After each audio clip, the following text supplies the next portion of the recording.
This was the World Trade Center. The work is far from over. A battle they have already lost. Too many good friends we lost. Too many. So many. It's unbelievable. Early estimates are grim. Hundreds of firefighters killed. And even with that and the obvious emotion, they stay and struggle to find some sense of peace. They know that is impossible now. You know, you feel useless. You're down there and you really can't see much. You don't know what's going on. And there are people trapped, laying under the rubble. A triage center set up here to treat the injured closed early because so many people never even made it out. The amount of people coming out is so small, there's no reason to keep the triage open, so we're just ushering them off the hospitals now. And what's so frightening tonight is that the mayor and Bernard Carrick, New York City Police Commissioner, now say there are people underneath that rubble, literally trapped alive. The priority now is getting to them, and they will spend all night doing it, pouring as many lights as they can onto the scene, trying to rescue the survivors. And it's unclear now how many of them there are. Let's continue our live team coverage now with NJ Burkett, also on the scene all day in Lower Manhattan. NJ. And Jeff, as you know, the Twin Towers and everything that was inside them is now strewn across Lower Manhattan. Office workers, the bodies of office workers, the rescue workers who tried to save them are now buried beneath tons of broken glass and twisted steel. The scope of this disaster is impossible to comprehend. What was once the World Trade Center is in ruins. The remains of what was once one of the tallest buildings in the world now cover at least a dozen square blocks. Firefighters continued to pour water on the debris, much of it still smoldering 12 hours after the attack. Several search and rescue teams desperate to get inside have had to wait much of the night, and the agony was obvious. Not knowing whether or not a lot of the rescuers that went in initially made it out, I guess. People I've worked with, people I know. 1 block from the base of the World Trade Center, and the devastation is total. Everything is either burned up or blown out. The streets are an obstacle course of twisted metal, glass, and someone's shoe. The ambulances continue to race up and down the West Side Highway tonight. Our best indication so far that this does indeed continue to be a rescue effort, a race against time. Stacey Sager is here now for more on that part of the story. Stace? Thanks, NJ. We have definitely seen that race. We have seen the confusion, and you can definitely call this a grim waiting period here in Lower Manhattan. Still hundreds of civilians and hundreds of emergency workers that remain unaccounted for at this point. But we also found hundreds of volunteers who raced down here to help those people. But the anger over this day has set in. The NYPD presence lit up most of the streets in Lower Manhattan tonight, but closer to where the World Trade Center once stood, there is complete darkness as Tribeca residents sit outside wondering what will happen next. Military personnel roam the streets nearby, and so do officers with bomb-sniffing dogs. I definitely have friends who have been lost, and it's very sad. And I don't know what's going to happen. Some residents were politely told where they could not go, but the moments grew more and more tense. And we caught this troubling encounter. What happened to one man on a bicycle after he would not obey the NYPD. Their frustration turning violent. And here along Greenwich Street, we see some of the night's wounded attended to at a triage center composed of hundreds and hundreds of volunteers from all over the tri-state area, ready to provide counseling and emergency medical attention. I do know that there are firemen and police officers that have lost some of their friends that are going to require some counseling. That's why I'm here. We're assuming, we've been told at some point somebody will do some rescue, and when the rescue occurs, then we will be prepared to take care of the victims they bring out. Tonight, New Yorkers shaken by today's events turned to prayer. Many of them went to Mass, led by Edward Cardinal Egan at St. Patrick's Cathedral. Sandra Bookman has that story. New Yorkers and tourists alike walked through the doors of St. Patrick's Cathedral this evening, seeking solace in the wake of the day's horrifying events.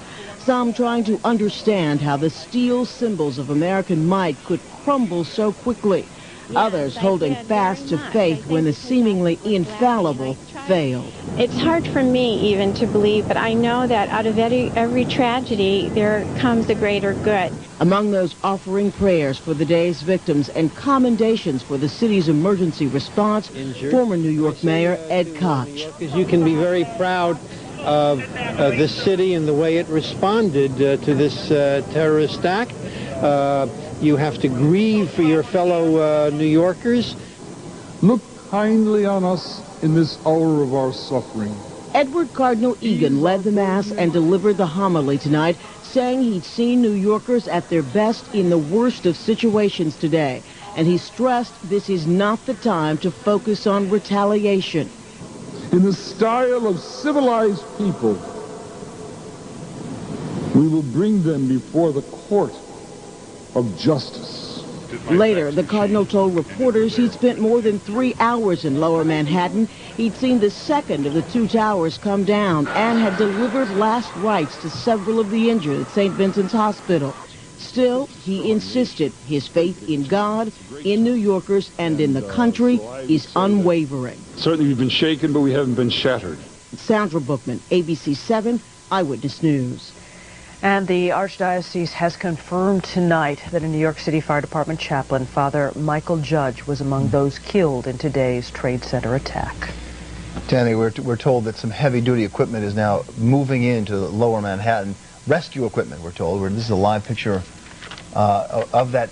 It looks like a bulldozer coming in to actually remove the rubble. We are told a few minutes ago by Mayor Giuliani's office that 1,000 to up to 2,000 rescue workers will be working, and apparently now we understand they're going to be working through the night looking for what could be thousands of missing people, including 300 firefighters and 33 police officers. We have Jeff Rossin on the scene. Jeff, fill us in on what's happening right now. I just spoke to a couple of the drivers of these bulldozers. We've seen more than a dozen of them come down Church Street. They say they're heading up Broadway. They are here to take the rubble away from the scene as much as they can get their hands on, away from the scene, because the sooner they can get that rubble taken away, the faster they can find those victims that supposedly have been calling police on their cell phones trapped alive. So that is the priority right now, and we are seeing that heavy-duty equipment come on through. Again, they're going to come down Church, around this street.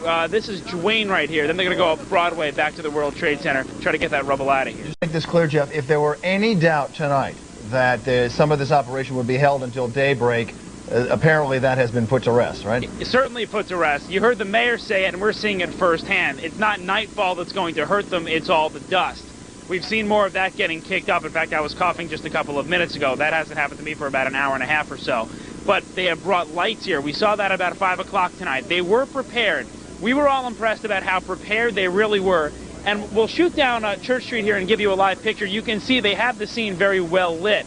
That doesn't seem, according to fire officials we've spoken to be a major problem. Nightfall, it's the dust. They are certainly prepared. They will work through the night, but certainly daybreak will help. And Jeff, is it your understanding that they are still hearing voices, that they're still hearing from people buried in the rubble? Hard to confirm that. We're just going by what we've been hearing, and like you've been hearing from Mayor Giuliani, that they have those cell calls. And I spoke to one gentleman who was around when they saved those 2 Port Authority officers. He says they actually had to amputate one of their legs. Certainly a horrible scene that he didn't want to speak about, and you can't blame him. Jeff, we just want to tell you, Jeff, for your information, Sam Champion is also sitting here with us, and he tells us the winds right now about 5 miles an hour. Tomorrow they're expected to kick up anywhere from 7 to 14, so I think they want to do as much of this work if dust is going to be a problem. Yeah, that is yeah, exactly. And Sam was reporting earlier they're about 7 miles an hour. And, you know, you have some papers blowing around in the dust, and, of course, all the emergency vehicles coming through doesn't help either. That kicks up a lot of the dust. But higher winds will certainly mean a tougher task for these firefighters. All right, you've done a yeoman job out there, Jeff. We're going to ask you to stay there. We don't know how long we'll be on tonight, but we may come back to you before the end of this We are here all night for you. All right, thank you, Jeff. Certainly the words are hard to find to describe the horrors of what we have all witnessed today. Bill Butel has tried, and he has a final thought. Finally, a new day is about to begin. One just past was cruel beyond understanding. We lost so very much. Nobody can say how many Americans died in the massive tragedy born of hatred carried to the point of insanity. We are a strong and tough people, but tonight we are wounded and we bleed. I'm Bill Butel. Good luck and be well. And we do indeed all bleed. What a day it has been for all of us. I would say thank you for watching, but it sort of seems ludicrous. I want to say thank you to all of our crews out there who at times did risk their own health and safety to bring you this story. That is it for us for now. I'm Bill Vitter. I'm Diana Williams. We want to let you know that our coverage will continue at 5 a.m., but we will be here throughout the evening, so as warranted, we will break in with information as it becomes available to us. For all of us here at WABC, have a good night, everyone, and we'll see you again tomorrow. Bye-bye. Community.